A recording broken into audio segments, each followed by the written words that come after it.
Shalom, dear intercessors and watchmen on the walls of Jerusalem. Thank you for praying for Israel. Well, if Israel ever needed prayer, it is now. The violence and the terror is increasing rapidly now around the world, but it is Israel that is standing at the forefront of this battle.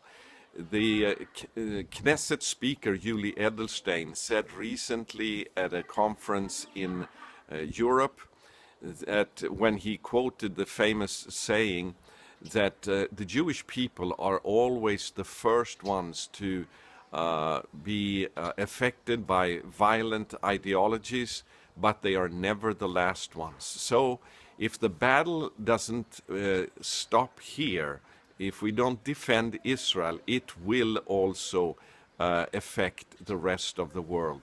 And we know it has already begun to do that.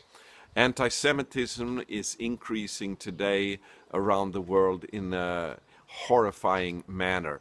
The sad thing is that many times it is also excused by political explanations about the conflict here in the Middle East. And Yuli Edelstein also referred to that fact, but he said that anti-Semitism is always anti-Semitism, and it must never be explained or defended in any way. We have to understand also that the conflict here between Jews and Arabs in the Middle East is anti-Semitic in its foundation. It was less than 100 years ago that the international community with one voice unanimously said that the Jewish people have a right to their own homeland in Palestine, in all of Palestine. This happened in the San Remo conference and later on in the League of Nations in 1922. Well, today there is not one nation in the world that still stands for this opinion. The nations have backed down for Arab aggression and violence and terror, and they demand now that the Jewish people must give up the very heartland of their ancient homeland and give it to a terrorist state. But this must never be. So we must pray today as never before. It is now less than 1.5 months left to the important elections in Israel on March 17. The battle between the two largest parties, the Likud party and the Labour party, is very intense, and we see example after example of efforts by the international community, specifically the United States and also Europe, to interfere in the elections here in order to make Prime Minister Netanyahu lose the elections. But it is very important that we pray for him and the right-wing parties in Israel, because if the Labour Party wins, they will give in to the Palestinian demands, which will be tragic for Israel.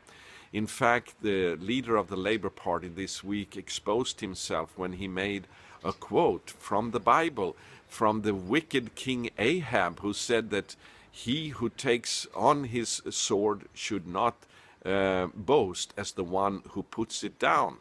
Well, this proved to be very tragic for Israel at that time, and it will be tragic as well today.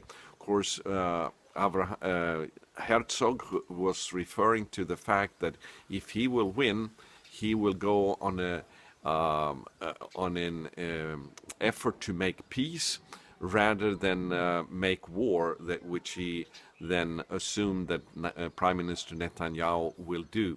But it's necessary to fight evil. It is necessary to defend your own people. And so the elections here will be very, very important next month. Continue to pray for Jewish Home and its leader Naftali Bennett.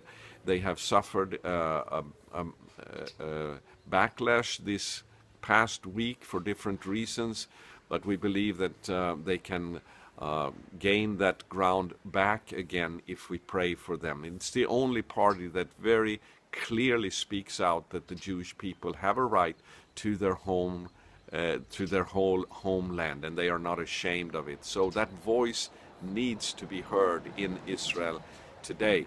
Prime Minister Netanyahu visited also the borders to Lebanon this week, and he said that it's clear now that Iran is trying to open up a new front against Israel on the border to the Golan Heights in Syria. And as usual, the international community is silent. And the most tragic thing is that the United States of America, with its president, Barack Obama, is so eager to make an agreement with Iran and is beginning to cooperate with Iran more and more, that Israel is being pressured by the United States that they are not allowed to aggressively defend themselves against this Iranian threat on the northern border. So it is a very dangerous situation, and we need to pray that God will protect his people, that he will intervene. We want to say finally to all of you to continue to pray for our very exciting and also very important tour, Cry for Zion tour to the Feast of Tabernacles this fall. It will be an historic tour when we will have a manifestation for the Jewish people's rights to their most holy place, the Temple Mount. And we believe this is prophetic and very important in this time. So go to our website, cryforzion.com, and we have now released the price for this tour and the land arrangement, and you can begin now to register for the tour. God bless you, and we thank you once again so much for praying for Israel. Shalom.